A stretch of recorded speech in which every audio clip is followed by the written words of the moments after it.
Hi, it's just a quick one today about the sentencing there of Vikram Digwa, the man who stabbed the young fella Henry Nowak. Um, Again, it's straight in there, and it's going to be a religious debate, a religious divide. Why are these people allowed to carry knives in our streets when we're not? You know, like the facts of the case itself. Um, the man's been carrying a knife. He's getting into a dispute. Now, if he was truly a religious man, why is he using a knife in a dispute in the first instance? And then on top of that, it turns out that he was stabbed 5 times, so it's not a pure, it was attacked, it's self-defense like he first claimed.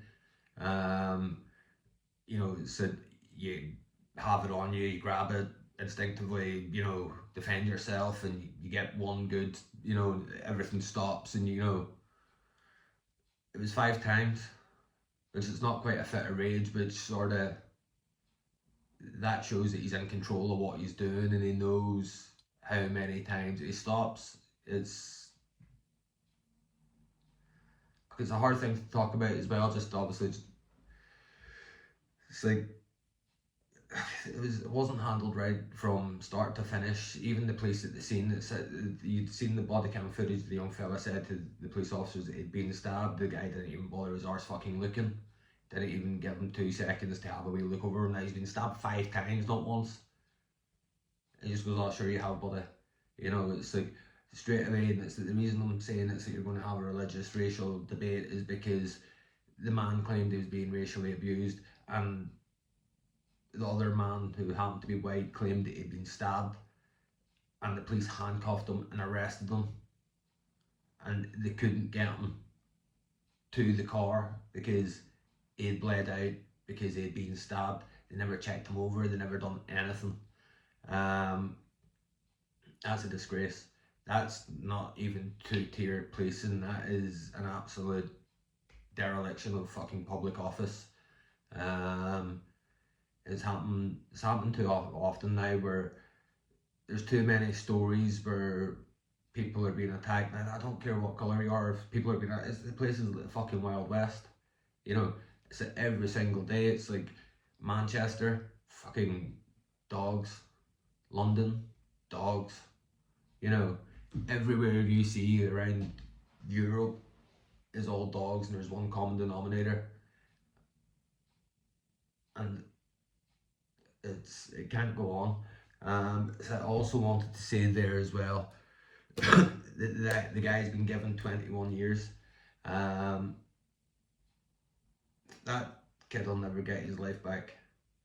Um, I'm not saying anybody's beyond change or anything like that there, or holding to a higher standard than I would anybody else, but you can't be walking around society nowadays, especially with it being so highly politically charged, because you should understand now that if you have actions towards someone like that there, it might cause a fucking debate, it might cause a riot, it might cause an uprising from a certain community or your community or something like that there, because things are heated. So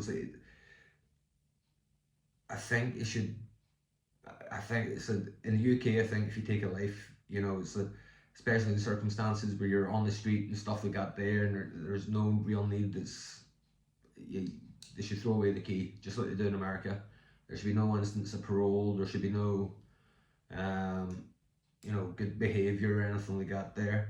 Again, it's like when you're talking about a two-tier justice system, it's like you've literally got a guy saying he called me names and a guy going he stabbed me, and they've literally took the word of the guy saying he called me names, handcuffed the guy and arrested him, and by the time they've done all that, the poor kid's bled out.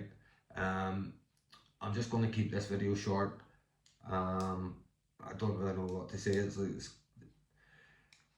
I think the police have a lot to answer for.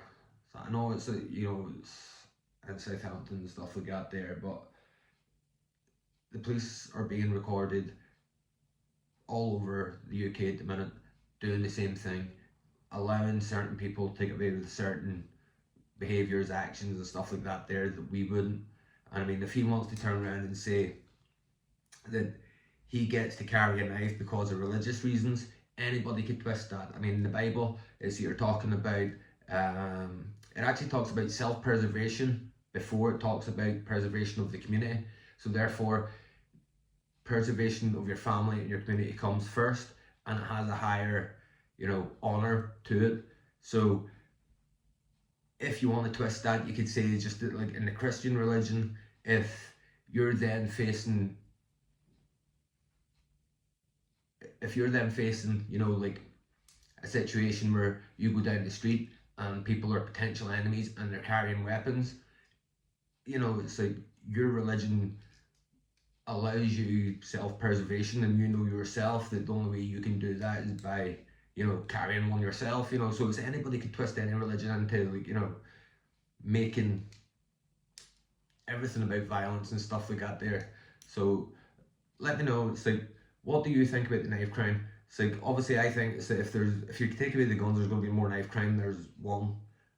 Two, it's like, also guns are also under registration, they're not illegal. Just let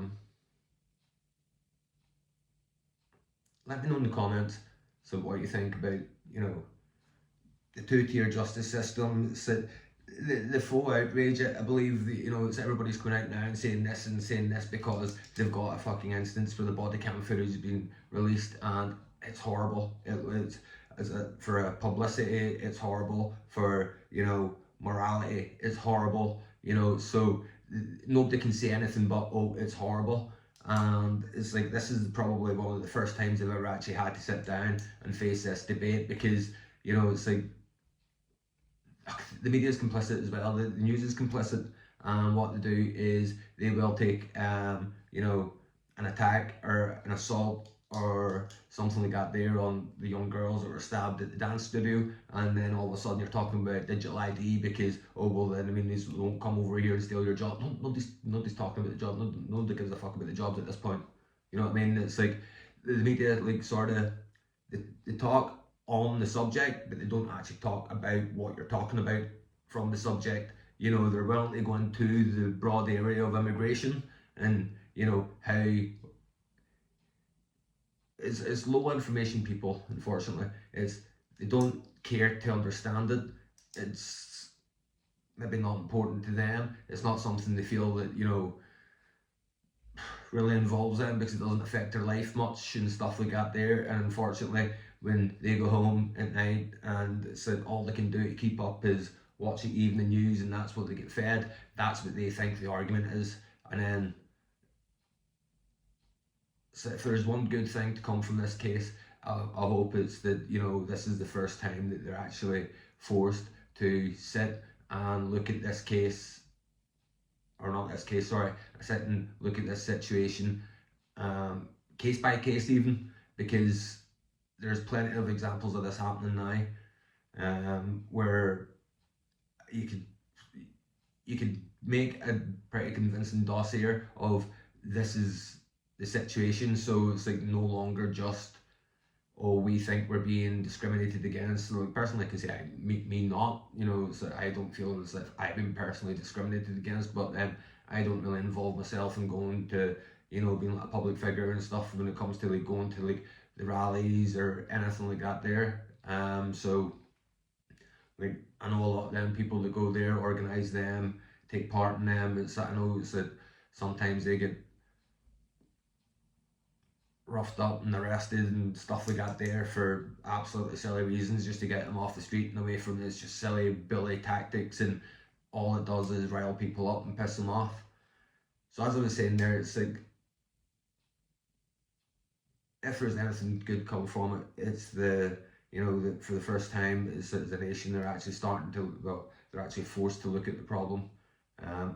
Again, rest in peace to the young kid that's and his family that's never going to get him back. All the best.